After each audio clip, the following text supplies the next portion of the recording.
Бенин ууз сүтү 200 ооруга дары. Бенин жаңы салган сүтү да ачы элек жаш кымызда саамал делинип, адамдар дарылыкка ичишет. Буга медиктердин эрте жазда саамал ичкен адамдын иммунитети 1 жылга дейре бекем болуп, оорубайт деп аныкташканы да далил. Болгону кайсы убакта канча өлчөмдө ичүүнү билүү керек. Кайсы ооруларда ичүүгө болот?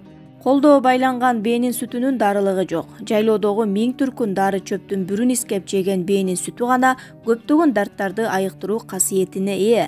Бенин сүтү иммунитетти көтөрүп, жугуштуу оорулардан сактайт. Андан тышкары кызыл жүгүрүк, сөөк муун, өт, боор, ичеги, өпкө, ашказан, кан тамыр, бөйрөк, нерв жана тери ооруларынан айыгууга салымы көч. Бирок оорулар курчуп турган кезде ичүү сунушталбайт. Ал эми өтүшүп кеткен болсо жардам бербейт. Кимдерге ичкенге болбойт? Кимде миома, жогорку кан басым, жатын түтүктөрүнүн барсылдагы, киста, геморрой, панкреатит, боордун циррозу, кант диабети, рак оорусу жана ичеги ашказандын жарасы болсо ичүүгө болбойт. Анткени ооруну күчөтүп жиберет жана жараларды эзип ылжыратат. Ошондой эле бенин сүтү күчтүү болгондуктан 2 жашка чейинкилерге анда-санда гана болбосо көп берилбейт. Ууз сүтү гана дарылык касиетке ээ. Жаңы тууган бенин уузу тарай элек сүтүн 15 күн тынбай ичүү кажет. 15 күндөн соң ууз тарап, дарылыгы кете баштайт. Ууз сүттө гана иммунитетти, гемоглобинди көтөрүүчү, ооруларды сакайтуучу дарылык касиети бар. Тамак сиңирүүнү жакшыртат. Эгер 15 күндөн көп ичем десеңиз, анда жаңы тууган башка бени таап сүтүн иче баштоо керек. Ушинтип үзбөй 3-4 бенин сүтүн ичсеңиз, анда 1 жылга жетерлик иммунитет менен камсыз болдум, оорубайм дей берсеңиз болот. Айтып кетчү нерсе, бир күнү бир бенин, эртеси башка бенин сүтүн ичип аралаштырбай, бир гана бенин сүтүн ичүү туура. Бенин сүтүнүн дарылыгы үркөр чыгып, июндун 15-тери чөп каткыча гана сакталат. Чөп каткандан кийин күчүнө кирип, бенин сүтү күчтүү тартып, жагымы болбойт.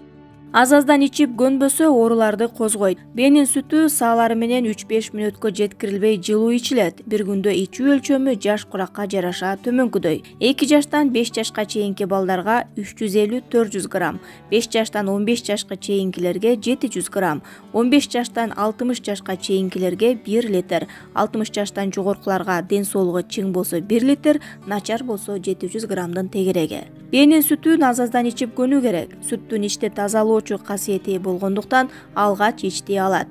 Бирок дары ичпөө сунушталат. Биринчи күнү бээ салган сайын 30 граммдан ичилет. Бээ 5 маал салса, ошондо 150 грамм, 7 маал салса 210 грамм болот. Кийинки күндөн тартып өлчөмү 30 граммдан көбөйүп отурат.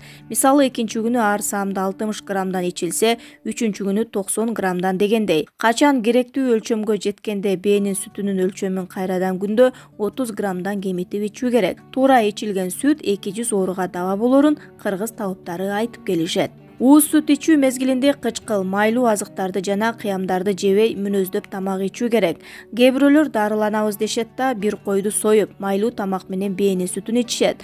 Бул таптакыр туура эмес жана натыйжа бербейт. Айрымдар бенин ууз сүтүн ичкенче саамал кымыз ичип дарыланган жакшы деши мүмкүн. Бирок дарылыгы жагынан саамал кымыз ууз сүткө жетпейт. Бенин бруцеллез менен оорубагандыгын тактаңыз. Уй, кой сыяктуу эле жылкыда бруцеллез оорусу менен ооруйт. Андыктан бээ сүтүн жылуу бойдон ичүү кооптонууну жаратпай койбойт. Мисалы өткөн жылы мамлекеттик санитардык, ветеринардык жана фитосанитардык коопсуздук инспекциясы 9000ден ашык жылкыны текшергенде алардын 8-инен оору табылган. Ушул себептүү малдын амандыгын тастыктаган документтин сурап, анан сүтүн ичүү кажет. Бенин сүтүнүн курамында организмге керектүү заттар көп. Витаминдерден D, E, K, В1, В2, В6, В12. Булардан тышкары фолий, аскорбин кычкылы, ретинол, казеин, лактоза жана башкалар бар. Дарыгерлердин айтымында бенин сүтү уй же эчкиникине караганда ашказанга оңой сиңет. Анын курамындагы белок амино кычкылдарга бай. Ошондой эле шекердин көп болуусу адамга кошумча күч-кубат берет.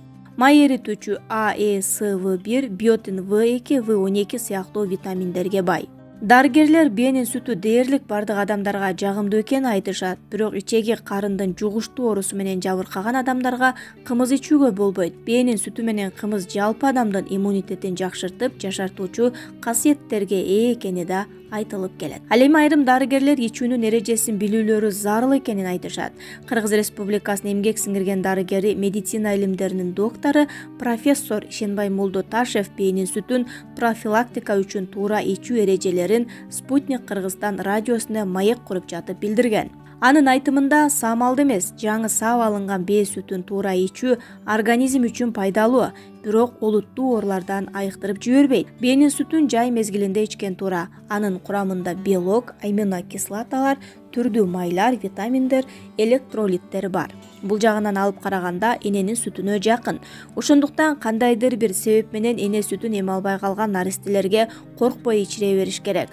Учурда калк арасында саамалды дарылык үчүн ичүү популярдуулукка ээ болуп бара жатат. Бирок саамалга караганда жаңы саап алынган бээ сүтү организм үчүн пайдалуу. Аны күнүнө 5 жолудан башка тамакка аралаштырбай ичип туруу керек. Бир аз нан, козу этин чоң эмес өлчөмдө жеп турса болот. Бир жума 10 күн мындай тыныгуу жасоо адамга күч кубат берет. Бирок бээнин сүтүн ичип тигил же бул оорудан айыгып кетет деген жаңылыштык, деди Молдоташев. Дарыгер бээнин сүтүн муздаткычка салып коюп ичкен учурда анын пайдалуу элементтери азайып каларын кошумчалады. Бээнин сүтү стрессте жана өнөкөт чарчоодо жардам берет. Биз кыргыздар көчмөн калк болгондугубузга байланыштуу мал жандыкка, анын ичинде өзгөчө жылкыга жакынбыз. Жылкы таң калыштуу мүнөзгө ээ болот. Анын даам сезүүсү өткүр, жада калса чөптү да дыкаттык менен бөлүп жейт. Бул акылдуу жана сезгич жана таза жаныбар бузулган жем чөптү эч качан жебейт. Жада калса зыяндуу заттар кошулган сууну да уртабайт. Ошондуктан көчмөндөр жаңы төрөлгөн ымыркайда жылкы ичип кеткен сууда киринтишкен. Бээ 1-2 саатка чейинки аралык менен саалат. Ар бир саан 1,5 литр сүт берет. Жаңы эле саалган бээ сүтү нейтралдуу реакцияга ээ. Ал абдан ынак, таттуу келген даамга жана көгүш актан бир аз күрөңгөткөн өңгө ээ. Сүттүн маанилүү курамдык бөлүгү болуп лактоза, белоктор, майлар, витаминдер, ферменттер, минералдык заттар эсептелет. Бээ сүтүнүн курамы уйдун жана башка жандыктар сүттөрүнүн курамынан өтө эле айырмаланат. Анда белоктор, майлар жана минералдык заттар 2 эсе аз жана уй сүтүнө караганда дээрлик 1,5 эсе көп лактоза бар. Бээнин сүтү жогорку биологиялык баалуулукка ээ. Белоктордун саны жана курамы боюнча бээ сүтү албуминдик сүттөр тобуна кирет. Уй сүтүнө караганда майлар аз, бирок анын артыкчылыгы ал кургак учук бактериялардын өсүшүнө тоскоол болгон линолик, линолендик жана арахидондук кычкылдыктарга бай. Бээ сүтү гормоналдык активдүүлүккө ээ. Анда кортизол, эстрадиол, тестостерон, пролактин, инсулин жана тиреоидтик гормондор, Т3 жана Т4 көп курамы менен стероидтик гормондордун кеңири спектри камтылган. Бээ сүтүн ичүү төмөнкүдөй учурларда сунушталат. Зат алмашуу бузулганда, диспепсиялык синдромдо, кекирүү, жүрөк айлангандык, ич катуу, ичегенин курулдашы, ушунда ичегенин жугуштуу ооруларында, кызамыкта, псориазде, күнгө күйүүдө, карыган курактагы ооруларда жана алсыздыкта, операциядан кийин тез калыбына келүү үчүн стрессте жана өнөкөт чарчоодо спорт менен машыгууда кошумча азык катары.